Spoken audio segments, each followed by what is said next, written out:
A mí, a mí se me olvidó haberles enviado previamente un pasaje, pero después me quedé pensando, yo creo que ese pasaje lo conocemos todos. Y es cuando Jesús está como iniciando uno de sus primeros grandes sermones, que hemos llamado el Sermón del Monte. Yo no sé en qué momento le colocamos el título, pero así todo el mundo lo referencia. Que a partir de ahí Jesús empieza a hablar muchas cosas que tienen que ver con el reino. Y es en el contexto del reino que dice todo esto. Pero quisiera hacer una pregunta. Cuando Jesús estaba allí en ese monte enseñándole al pueblo, ¿Jesús estaba bajo el antiguo pacto o bajo el nuevo pacto?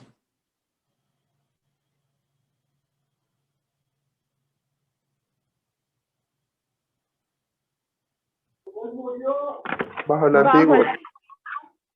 ¿Qué dices, Anita? lo mismo del compañero, bajo el antiguo. Pues Ok. yo pienso que Efraín, el contexto, el contexto histórico sí estaba bajo el antiguo, pero Jesús siempre operó desde el nuevo pacto, ¿no? Pues realmente él dio cumplimiento a la ley porque esa era una de las condiciones. Realmente él nunca vivió en el nuevo pacto, sino él era el nuevo pacto, solamente hasta entregarse.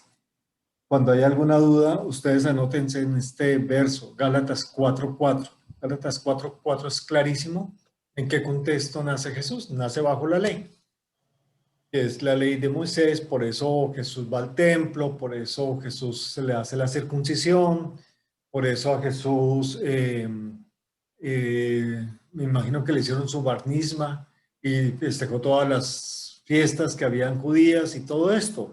¿Por qué? Porque él le dio cumplimiento. De hecho, su familia presentaba las ofrendas que tocaba llevar al templo. Ya no se podía llegar con las manos vacías. Es bien interesante porque Jesús en ese escenario es que comienza a hablar de las cosas que eran difíciles de entender para ellos.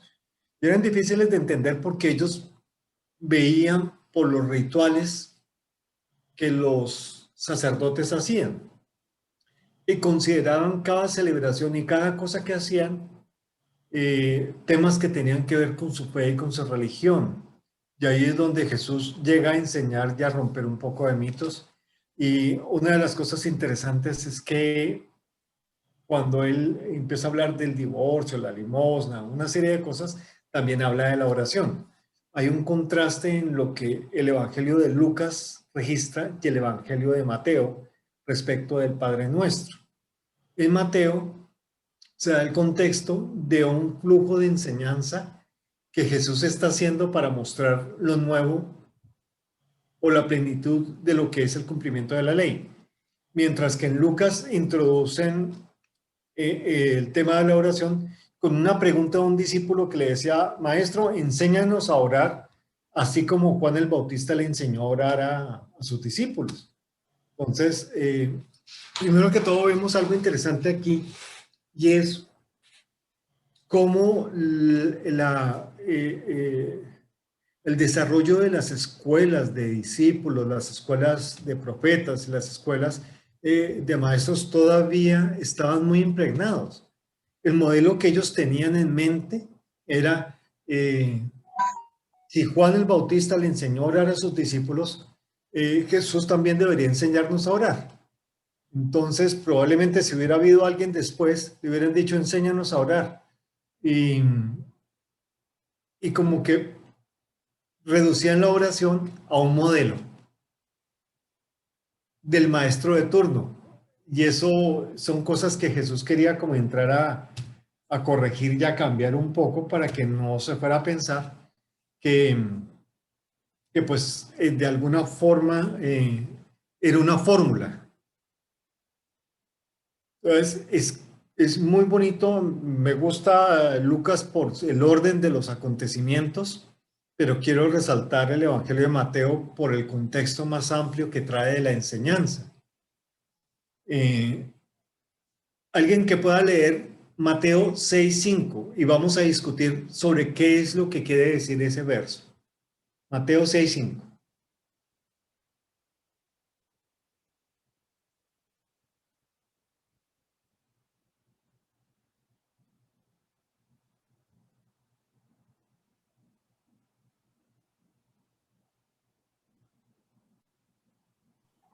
Anita, ¿lo puedes leer, por favor? Espérame, entonces yo lo busco porque estoy haciendo de comer. Pero ¿Qué está ya, preparando Anita para saber si nos unimos? chicharroncito. Chicharroncito con arrocito, Aquí lo tajaditas. tengo, si quieren lo leo. Por Mateo favor, Mari.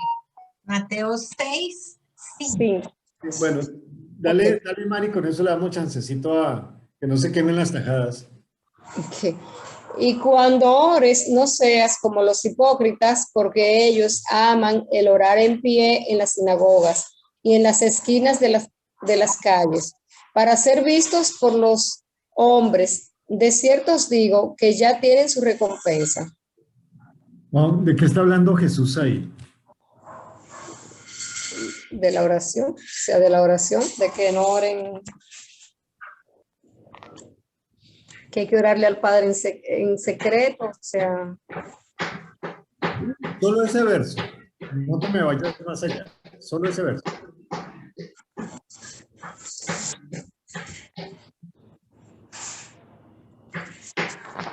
¿Alguien una ayuda que opinen sobre eso? Cualquiera puede hacerlo. No vamos a dejar Porque a Mari sola. no hipócritas de pronto. ¿Cómo? La hipocresía. No sé. Pues, La hipocresía, y estamos hablando de la oración, entonces, hipocresía en la oración. Bueno, ok.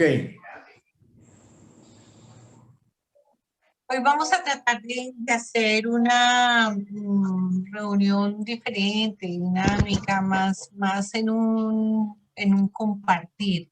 Entonces, les voy a pedir que estén como muy atentos a las preguntas para que todos podamos sumar y podamos ser incrementados en el conocimiento. Estamos leyendo Mateo 6:05. ¿Qué es lo que dice Mateo 5? Vuelvo a repetir. Dice, y cuando ores, no seas como los hipócritas, porque ellos aman el orar en pie en las sinagogas y en las esquinas de la calle para ser vistos por los hombres. De cierto os digo que ya tienen su recompensa. La pregunta es, ¿qué está tratando de decir Jesús en esa expresión? a ver, Buenas noches. Efraín no, Moreno, Efraín, rico qué escucharte. rico escucharlo. Bendiciones. Bueno, yo lo que pienso, pastores, es que dice que cuando oren no sean como los hipócritas. O sea, la oración es una comunión íntima y personal con el Eterno, con el Dios, con nuestro Dios, ¿verdad? Entonces, no es necesario que se haga evidente ante los demás, simplemente que a Dios le digamos lo que le gusta, esa comunión íntima y personal con Él, en nuestro cuarto, nuestra intimidad. Es lo que yo pienso. No necesariamente tiene que ser que nos vean levantar nuestras manos y gritar y llorar y brincar. No, simplemente es una intimidad con el Padre. Qué interesante lo que ha dicho Efraín. Quisiera colocarlo con otras palabras y llevarlo un poquito más allá. Es natural que cuando las personas se reúnen, cuando está la congregación en algún lugar, es muy natural que de pronto alguien diga, a ver, Janet, levanta la voz y ora por todos, ora para iniciar la reunión y esto. Entonces, Janet dice, Señor, te damos gracias por la reunión. Amén. Listo, entonces dice, bueno, ahora William ore por la reunión. Y William empieza a orar Señor, así como le diste en el principio del Génesis la bienvenida a la luz, te queremos dar la bienvenida aquí, no sé qué, y pare allá y va para acá y el reino y no sé qué más cosas, y media hora después, gracias por la reunión que tenemos el día de hoy. Miren que no era solamente estar en público. Jesús lo que quería decir es, no usen la oración para hacerse notar. No usar la oración para mostrarse elocuentes. No usar la oración para decir yo soy más maduro que el resto. O yo puedo orar con 10 versículos y nombrarlos todos y nadie más lo puede hacer. Dios, como que el principio de Cristo es no ores para hacerte visible. O sea, ora para desaparecer. ¿Alguien me puede explicar lo que acabo de decir? Ese ora para desaparecer. Sáquenme del lío en el que me metí, por favor, ayúdenme. Pues es para que nosotros moramos a nosotros mismos, o sea, que desaparezca lo que nosotros somos para que crezca lo que Él es. Bueno, y en un contexto de oración, ¿cómo lo podrías traer más hacia la oración? Pues que la oración nos ayuda a ser como conscientes de lo que dice la palabra porque estamos meditando en ella, ¿no? Es como la manera en la que nos hacemos más conscientes de esos principios, por lo tanto es más fácil vivir en ellos porque los estamos meditando y continuamente están como allí haciendo eco. Entonces ya no caminamos por lo que pensamos solamente, sino como nuestro pensamiento está siendo transformado, pues actuamos con otros principios, los del reino. Ese es el punto interesante. Yo creo que ahí hay un buen apunte entre lo que Efraín decía y pues obviamente otros que opinaron, lo que está diciendo Daniela. Y es que la oración no es para que se note lo que yo quiero, sino para que se note lo que Él quiere. ¿Cómo les parece eso? ¿Se enloqueció el pastor o...?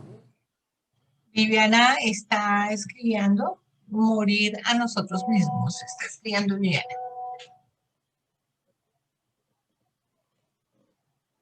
Es muy interesante pensar en eso, ¿no? ¿Cómo morimos a nosotros mismos en medio de la oración? Entonces, es un primer principio, ¿no? Acaba de entrar Silena Peña, bienvenida. No conozco y no sé quién está detrás de Silena. Buenas noches. Elena, muy buenas noches. Estás con el nombre de Silena, pero no reconocemos quién eres. Bueno, Silena, Bueno, igual bienvenida. bienvenida. Entonces, miren. Ok, Silena dice que la invitó Viviana. Bueno, sé Silena, bienvenida, Silena, a este grupo. estamos conversando esta noche un poco sobre el tema de la oración en la primera incursión de Jesús, la primera vez que Jesús habla sobre la oración, y pues estamos conversando un poco que esa oración la dijo Jesús cuando aún estaba vigente el antiguo pacto. Entonces hay muchas cosas que él quería enseñarle a sus discípulos en medio de lo que estaba compartiendo. Pero rescatando un poco, estábamos viendo el primer tema cuando dice que los que aman orar en las calles o levantarlos, que todo el mundo los vea, ellos ya tienen su recompensa. Entonces, lo interesante es que Jesús lo que está diciendo aquí para nosotros es que nosotros y lo que nosotros queremos no es lo que debe prevalecer en la oración. Realmente eso es lo que está diciendo, sino que cuando nosotros oremos debemos desaparecer en esa oración detrás de lo que Él quiere, detrás de lo que Él desea, detrás de lo que Él sueña realmente. Es algo interesante. Si alguien no lo comprende, me tiene que decir y vamos aquí porque esto se trata de que lo charlemos, lo discutamos y eso. Entonces, Efraín decía algo muy cierto y es, somos seres espirituales, ¿cierto? Entonces, la oración es un asunto de la comunión del espíritu nuestro con el espíritu de Dios. Pero los hombres que estaban escuchando a Jesús, cuando digo hombres, son hombres, mujeres, niños, ancianos, todos. Esa raza humana, ese grupo de personas que estaba escuchando a Jesús, ellos no habían nacido de nuevo. Ellos no tenían el Espíritu Santo. Entonces, todo lo que recibían era, pues, de cierta manera novedoso y un poco incomprensible. Entonces, cuando Él les dice, no oren en las calles ni en las sinagogas para ser vistos, es como le dijeran, oigan, es como yo decirle a alguien, cuando vayas y te reúnas con otra parte de la iglesia, no vayas a orar en público con ellos. Eso sería completamente fuera de sí, ¿no? Yo no le puedo decir a alguien, oye, cuando asistas allá al lugar donde se reúnen, tú no ores delante de ellos, porque uno podría malinterpretar lo que decía Jesús y pensar que Jesús estaba diciendo eso. Oigan, es que aman orar en los lugares donde se reúnen, aman orar en público para que los vean como oran. Entonces no lo hagan, porque eso es lo que le está diciendo, no seas. Entonces, de alguna manera, es una actitud sincera y una actitud donde prevalece lo que Dios quiere por encima de lo que yo quiero. Y ese es como el tono de lo que se está diciendo hoy. Para seguir avanzando, miremos el siguiente verso, Mateo 6:6, a ver qué nos dice. Y vamos a ver si podemos también discutirlo y ir sacando las cositas ahí a la luz de ser seres que tienen el Espíritu Santo.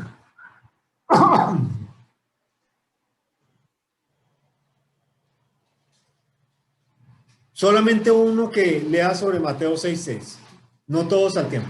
Mas tú cuando ores, entra en tu aposento y cerrada la puerta, ora a tu Padre que está en lo secreto, y tu Padre que ve en lo secreto te recompensará en público.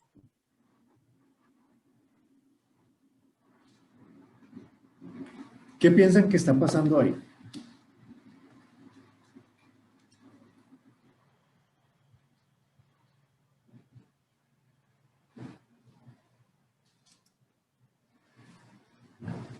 Hola, ¿me escuchan? Sí, te escuchamos. Es que ahorita no sé qué pasaba. Bueno, yo pienso que ahí va, es una como continuidad con lo anterior, o sea, hablamos de una oración de manera íntima, o sea, una oración que no sea visible, de que no hay una necesidad de estar mostrando una intimidad con Dios, porque de una u otra forma pues como el fruto de esa oración va a ser de manera individual, no algo colectivo, o sea, no necesito que tampoco sea mostrado o tenga que, no sé cómo es la palabra, o sea, mofarme o llamar la atención de eso. Y cuando ahorita hablabas sobre la experiencia de los diferentes tipos de oraciones, yo hablo acerca al principio cuando yo comencé a conocer de Dios, era algo tan frustrante, pues era súper frustrante cuando lo ponían a uno orar en público o algo, porque la gente siempre utiliza palabras así, todas, bueno, bíblicas, pero de una u otra forma uno decía, ay no, ¿y ahora qué hago? Y entonces otros solamente decían, Señor, Señor, Señor, y uno decía, Dios mío, ¿cómo oro? Y a veces uno cree que dependiendo de la intensidad o de tu diálogo o de tus expresiones hace parte de tu espiritualidad. O sea, entre mejor ores, cree uno que supuestamente es más espiritual y va a caer más fácil la gracia de Dios. Entonces eso para uno a veces es como frustrante en esta parte y aún hasta temor, porque lo ponían en un horario y uno sudaba tanto que uno bendito. Entonces yo pienso que la oración es algo tan íntimo que de la misma forma como no lo haga, se ve recompensado el fruto y esa comunión con Dios. Sí, eso es cierto. Pensamos que que la vida espiritual madura se demostraba por la forma en que yo oraba. Entonces, de hecho Jesús tuvo que colocar un ejemplo escritural cuando le dijo, sé propicio a mí que soy pecador, y decía, este está siendo más sincero que el otro que está hablando con elocuencia. Es que curioso eso. Pero aquí en ese parte, en ese pedacito de escritura tan pequeño, está sucediendo algo supremamente extraordinario, algo que no había sucedido antes. ¿Qué creen ustedes que es lo que es un acontecimiento completo en ese verso 6? ¿Qué es lo que sucede ahí que antes no había sucedido nunca y lo está introduciendo Jesús? ¿Qué creen ustedes? Pastor, si puedo hacer un aporte, o sea, sería bueno que definiéramos entre todos lo más sencillo posible el significado de lo que es oración, ¿sí? Porque hablamos de una comunión íntima con el Señor, pero en sí, ¿qué es lo que es orar? Bueno, sí, me parece muy interesante eso. Yo creo que vamos a tener una serie para discutir el tema de oración.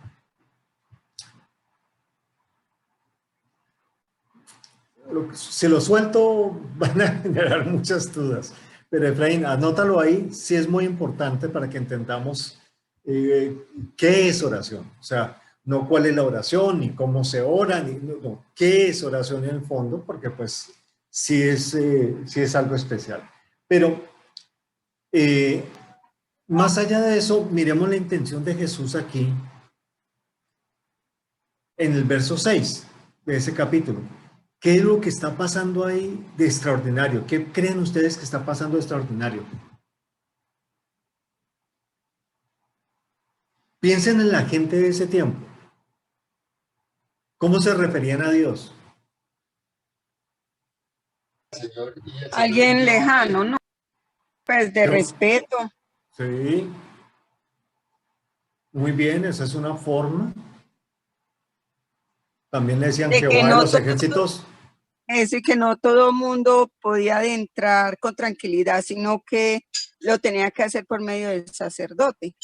Pero bueno, aquí estamos hablando de una oración que está diciendo Jesús que todos podrían hacer, que todos podrían vivir, ¿sí? Entonces, pues no es el acto ritual del sumo sacerdote, pero es como eso. Lo que es bien importante, determinante y extraordinario, miren, no estoy exagerando, extraordinario, es que el Jehová de los ejércitos, el Dios de Israel, de Jacob, de Moisés, de Abraham, el Todopoderoso, el Altísimo, Jesús lo nombra como el Padre. Y eso, para ese público, era algo, sí, amor. Silena está escribiendo que el Padre ve la oración en secreto y hay recompensa. Ok, muy bien. Así es, el Padre ve la oración en secreto. Y eso era lo que Jesús quería transmitirles a ellos. Oigan, el Dios no es alguien sentado por allá lejos, en un sitio que ustedes no puedan ni ver, porque pues ciertamente es invisible, sino que ese Dios que ustedes han conocido durante años viene a ser su Padre. Y ustedes se pueden referir a Él como padres. Y fue curioso que Jesús dijera eso. ¿Por qué? Porque en el fondo los que estaban allí no habían sido engendrados como hijos. Todos eran criaturas, pero todos eran descendientes de Adán. No eran descendientes de Cristo, porque Cristo no había sido crucificado. Entonces, Él les está abriendo los ojos a algo que iba a acontecer, pero estaba inculcando en ellos que ellos eran hijos, porque nadie le dice padre a nadie si no se considera hijo. ¿Sí? Así es de que esas niñas que le dicen papito al marido o al novio, hombre, no lo vuelvan a decir así, porque eso quiere decir que tiene autoridad de paternidad sobre ustedes. Entonces, no debe ser. Pero esto rompía la dimensión de las cosas que ellos habían escuchado, porque nadie nunca antes de ese momento histórico había dicho, ustedes tienen que hablar con papá. Ustedes diríjanse al Padre. Y eso fue algo muy bonito. ¿Les parece interesante el tema? Muy. Interesantísimo. Muy bueno. Bueno, entonces ahora imagínense lo otro que dice ahí. Dice, entra a tu aposento y cierra la puerta. Hay algo bien interesante. De alguna manera está diciendo, ora en tu habitación, cerrado. O sea, como que acabó con las oraciones congregacionales que llamamos nosotros. Pero pensemos un poquito más allá. Déjenme especular un poco el tema. ¿Quién es la habitación del Espíritu Santo? El cuerpo. Cada uno de nosotros es habitación del Espíritu Santo. Los que hemos nacido de nuevo, los que hemos sido engendrados en Cristo. Entonces, todo aquel nacido de nuevo está habilitado para ser una habitación del Espíritu Santo. Al nosotros nacer del Espíritu, decir que entremos en nuestro aposento, en nuestro cuarto, en nuestra habitación y cerremos la puerta, lo que está diciendo es, cuando tú ores, ora desde tu espíritu.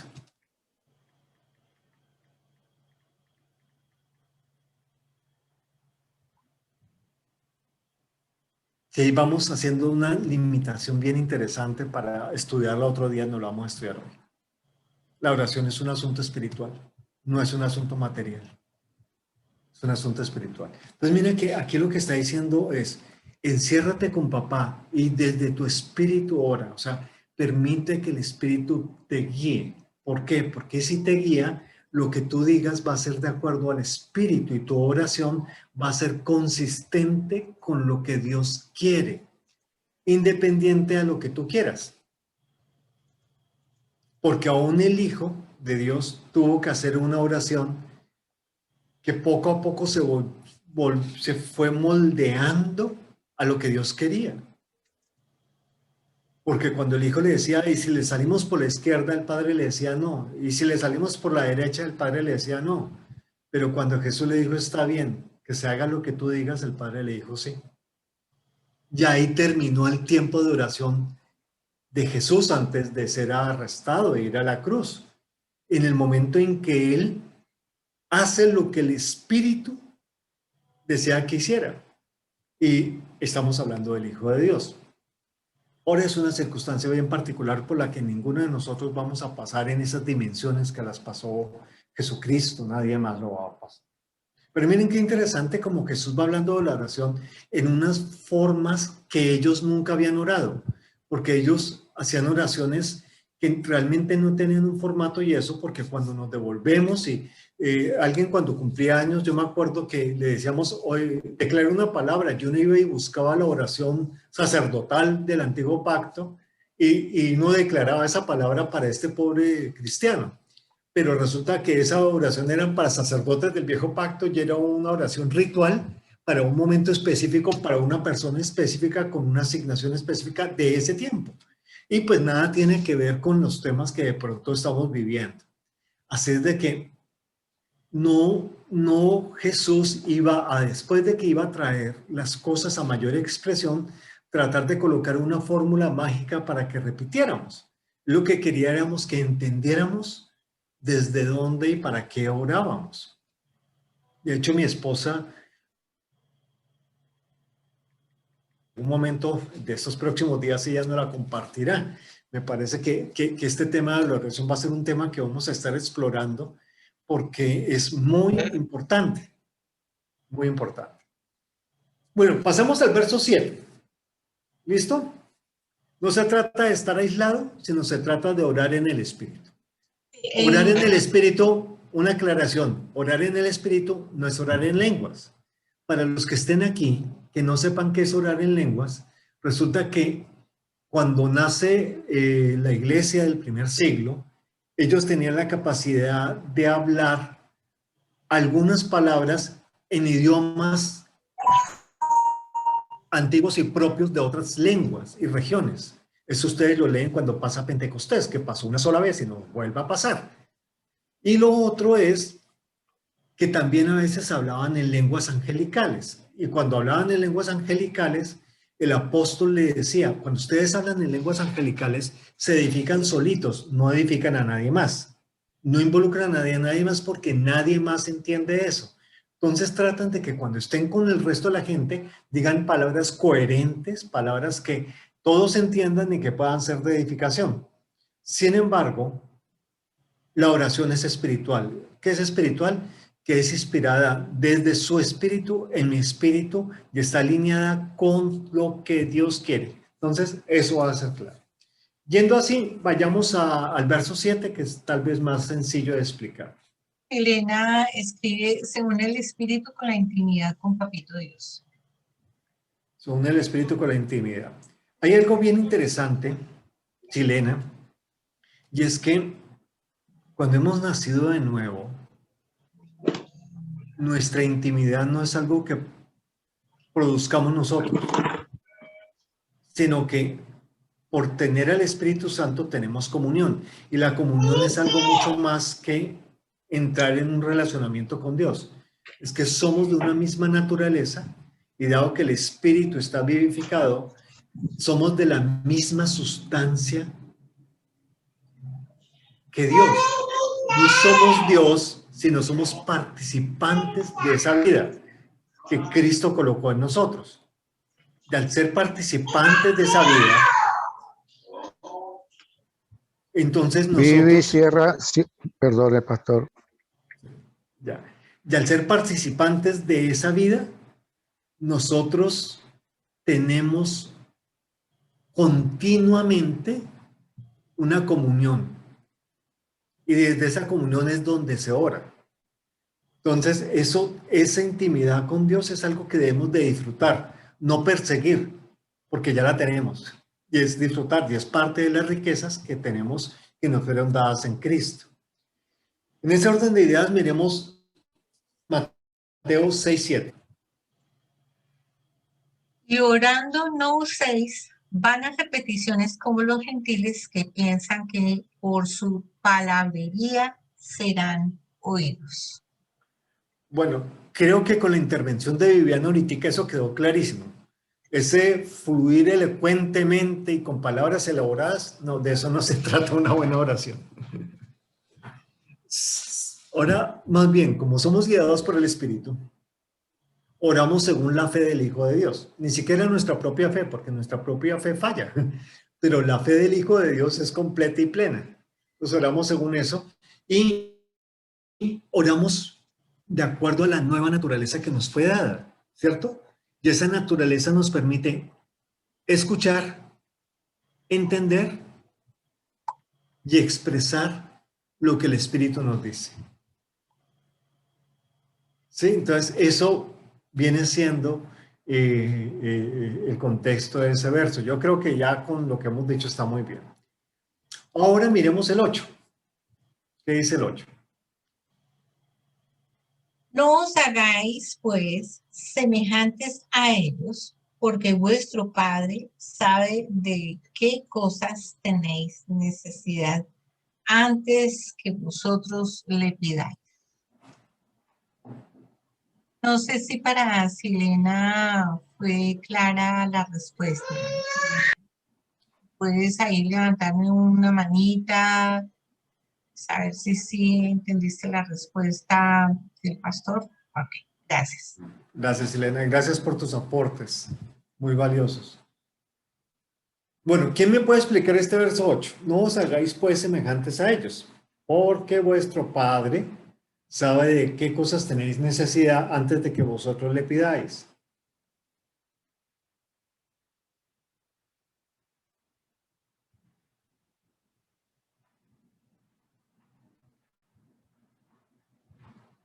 Al menos Vivi abrió el micrófono, yo creo que va a hablar. Adrianita, ¿qué piensas de ese versículo? No os hagáis pues semejantes a ellos, porque vuestro Padre sabe de qué cosas tenéis necesidad antes que vosotros le pidáis. Mi Adrianita, ayúdanos a sumar en la edificación. ¿Qué piensas?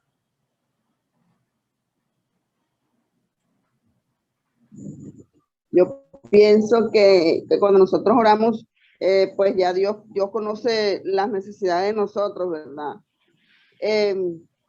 Siempre he dicho que uno antes de pedirle a Dios por uno mismo, o sea, por mis necesidades, yo tengo que pensar de pronto en la necesidad de los demás, en los problemas de los demás antes que los míos, porque igual ya Dios conoce los míos. Y él es el que me conoce y él es el que sabe lo que me conviene. Es más o menos lo que yo entiendo de eso.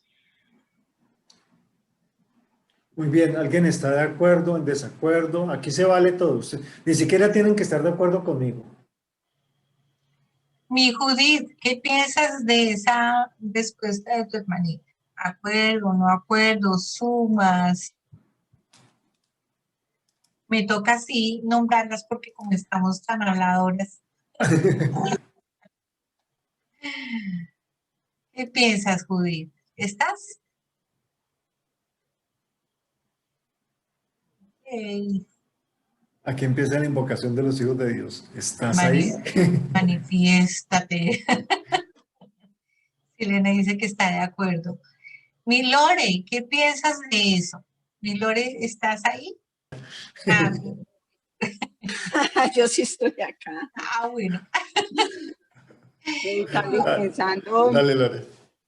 de que yo pienso de que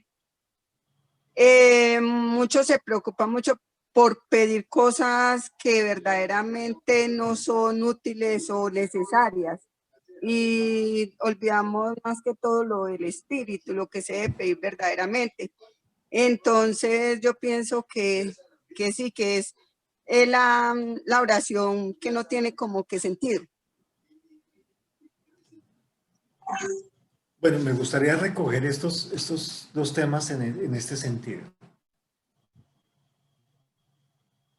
En ningún momento Jesús dice que no pidamos. Lo que dice es que papá ya sabe lo que vamos a pedir.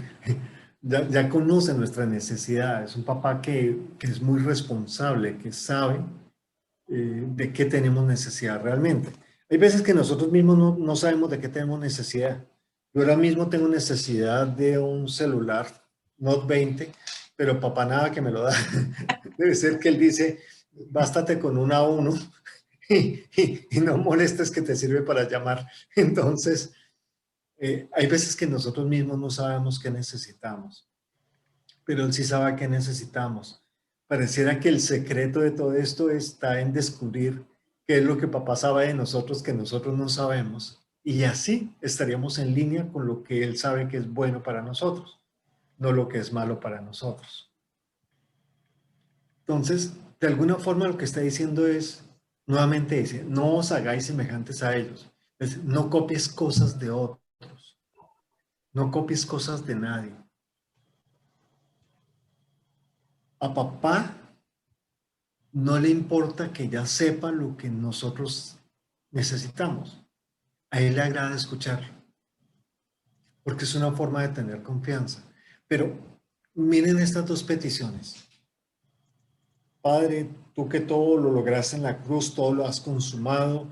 Yo sé que tú eres el dueño de toda la tierra y de todos los planetas del cielo y de la tierra. Tú sabes que eres el todopoderoso, que puedes hacer el milagro que quieras. Sabes que para mañana no tenemos para el desayuno, así es de que en tu infinita misericordia y bondad y protección que tú como Padre tienes para con nosotros, nos podrías socorrer 4 huevitos para que podamos desayunar con mi esposa. Esa es una oración que alguna vez en la vida, al menos yo hice. Y pensaba que si le refregaba en el oído la escritura a Dios, Dios no iba a tener chance de negarse, como si yo pudiera manipular a Dios. Pero cuando uno dice, Señor, tú sabes que tenemos que echarle combustible al cuerpo. Y sabes mañana cómo está la situación. Te damos gracias por eso. Eso es lo mismo que lo otro. Pero en esto no fui ni con palabrería, ni tratando de ser elocuente delante de Dios para enseñarle a Dios quién sabe qué. Nosotros, cuando Jesús dice, acuérdense de que se están dirigiendo al Padre, es para que nos demos cuenta de que no hay nada que nosotros podamos enseñarle a Dios. No hay nada en nosotros que impresione a Dios. Lo único que impresiona a Dios es Jesucristo, Hijo. Es lo único que impresiona al Padre. Nada más lo impresiona. Es lo único que el Padre obtuvo complacencia fue en su Hijo. Por eso nosotros somos parte del Cristo, como su cuerpo. ¿Por qué? Porque en nada más Dios será complacido sino en su Hijo. Entonces, lo que Jesús está diciendo es, tengan en cuenta que están hablando con papá. Ni siquiera saca a relucir lo que el padre le hizo a Job. ¿Ustedes se acuerdan lo que el padre le hizo a Job? Dijo, oye Job, ¿tú dónde estabas cuando yo coloqué las lumbreras y coloqué todas las galaxias y creé todos los sistemas interplanetarios que hay? ¿Tú dónde estabas cuando creé los grandes monstruos marinos y los grandes mamíferos que anduvieron por la tierra? ¿Tú dónde estabas cuando el Leviatán se me sujetaba? ¿Tú dónde estabas? Y como que Dios le dice a Job, oye, ubícate que tú puedes ser muy bueno en tu propia opinión, pero nunca tendrás nada con qué sorprenderme a mí. Aquí Jesús está diciendo lo mismo, pero con un amor y con una sabiduría impresionantes, que no está diciendo de otra manera. Está diciendo, oigan, papá ya sabe todo. Entonces, nada de lo que les digan ustedes ni lo va a sorprender, porque no es que lo vayamos a tomar por sorpresa. Es más, si no hemos honrado la naturaleza que tenemos, incluso no hemos fallado, él ya lo sabe. Él estaba viendo cuando estaba pasando. Entonces, no hay nada que él no sepa que yo le pueda decir, pero a él le agrada que le diga, pero le agrada que le diga aquellas cosas que en la oración glorifican y manifiestan al Hijo. Porque aún con el mismo Hijo tuvo el mismo trato. Papá, yo no quiero ir a la cruz, busquemos otra solución. No, hijo, tú vas a la cruz. Papá, pero es que podemos obviar eso y de todas maneras yo puedo y tengo el poder para... No, tú tienes que cumplir la ley. Y ese consumado es, tienes que decirlo allí cuando llegues a expirar. No hay de otra manera. La razón de que fueras hecho hombre es para que pudieras morir como hombre, porque como Dios eres la misma vida y no puedes morir. Entonces como que no hubo negativa para lo que Jesús iba a pasar, y lo que Jesús iba a pasar era ser no solamente físicamente maltratado, sino que él fue psicológicamente maltratado, fue espiritualmente menospreciado, pero en todo fue hallado inocente. 3 juicios y 3 veces declarado inocente. Sin embargo, mataron al Hijo de Dios. No inmolaron al Cordero, porque eso lo hizo el Padre. El Padre inmoló al Cordero, pero la gente de ese tiempo mató al Hijo de Dios, encarnado en Jesús. Entonces, ese escenario de Jesús era un escenario donde él se termina alineando con lo que papá quería, y es lo que Jesús quiere decir aquí. Tú no vas a sorprender con tus palabras a Jesús. Es más, si tú le recitas la Biblia a Dios Padre, tú no le vas a decir nada nuevo. Es más, hay muchas cosas que aún no nos han sido mostradas, aunque todo nos fue revelado. Ya nos fue revelado que Cristo era el Hijo de Dios, y ese era el máximo misterio. Eso nunca nadie lo había sabido, y nosotros sabemos eso. Entonces, ya de ahí para abajo el resto va bajando de nivel, al punto que lo material se vuelve una añadidura. No quiere decir que yo no le diga a papá que nos dé el sustento. De hecho, Jesús lo coloca en el siguiente ejemplo. Pero miren esto tan bonito que Jesús estaba sembrando, no solamente para esa tengan presente esto.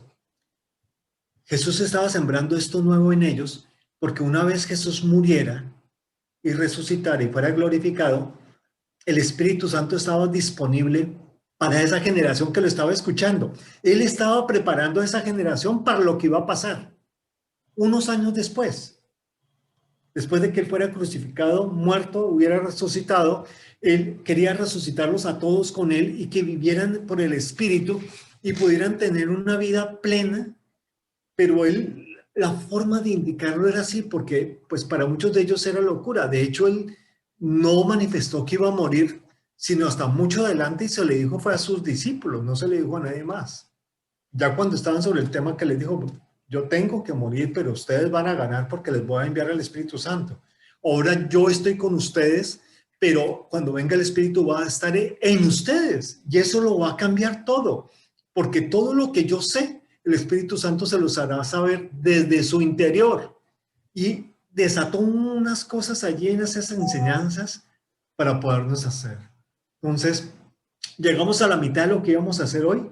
Vamos a ver Mateo 6, del 9 al 12, el próximo domingo, y vamos a tener esta discusión. Quiero que lo lean, úsenlo en sus tiempos de oración, de reflexión, de estudio de la palabra, como ustedes quieran desenvolverse. En esto no hay una medida ni eso, sino la medida de Cristo que hay en cada uno. Aquí no hay, que es que si tú no oras a las 6 de la mañana, no, eso no va. Pero que tú seas consciente de que el Padre está presente todo el tiempo y que todo el tiempo tú podrías estar orando con el Padre, aún cuando tengas que hacer otras cosas. Yo hay veces que estoy trabajando y tengo a mi esposa al lado y conversamos, y yo sigo trabajando. Y tengo esa relación común con mi esposa todo el tiempo. Y hay veces que estamos en silencio y estamos en comunión, porque lo que somos con mi esposa no para porque veamos una película, porque salgamos a, iba a decir trotar, pero eso es mucho decir, porque salgamos a caminar, porque comamos juntos, o porque simple y sencillamente yo esté atendiendo labores externas de mi trabajo y ella esté en casa, no cambia absolutamente nada nuestra comunión. Con el Padre tampoco cambia nuestra comunión. Siempre está vigente, en todo momento, en todo lugar. Tenemos acceso completo al Padre, no hay que hacer preámbulos, no hay que colocar una canción primero, no hay que santificarse, no, fuimos santos en nuestro espíritu y fuimos habilitados y esos hechos hijos de Dios, y ahora tenemos acceso completo al Padre todo el tiempo, en todo momento. Y tenemos que aprovecharnos de eso, de saber que papá está ahí con nosotros todo el tiempo, pero saquemos momentos especiales. Porque los momentos especiales con mi esposa, pues son con mi esposa. Y pues, como diría alguien un poco más grosero que yo, o tal vez no tan grosero como yo, a ustedes no les importan los momentos a solas con mi esposa, entonces no les voy a contar. Pero cuando son nuestros, nadie más se mete. Entonces, hay momentos que compartimos con la familia y con Dios, hay momentos que compartimos con el Cristo corporativo, con el cuerpo de Cristo en nuestras congregaciones y con Dios, y hay momentos en que solamente son míos con Dios, sin nadie más. Y todo eso hay que disfrutarlo, sabiendo que Él lo sabe todo. Entonces, ya sabes, no hay nada que le enseñemos a Dios. Y si hay mucho que aprender en una vida de oración, de lo que Dios quiere mostrarnos acerca de nosotros mismos. Comprender nuestra asignación, la importancia de nuestra participación en el desarrollo del propósito eterno, la asignación y esa importancia del propósito expresados en la edificación unos con otros, en el amarnos unos a otros, en la comunión unos con otros, en el compartir el pan. Y no estamos hablando de una hostia ni el pan sagrado que hemos hecho, no. El chocolatico, el cafecito y ese que tanto extrañamos ahora en estos tiempos de que no nos podemos ver por el distanciamiento social, es todo eso, disfrutar todo eso. Entonces, mis amados, siempre que oremos, sepamos que papá está ahí presente, que nos está escuchando. Y que a él le agrada oír la voz. Porque qué padre sobre esta tierra no se derrite cuando uno de sus pequeños le dice, papi. Gracias, mis amados. Nos vemos el domingo. Gracias, amor. Creo que Creo que ya podemos dejar de grabar.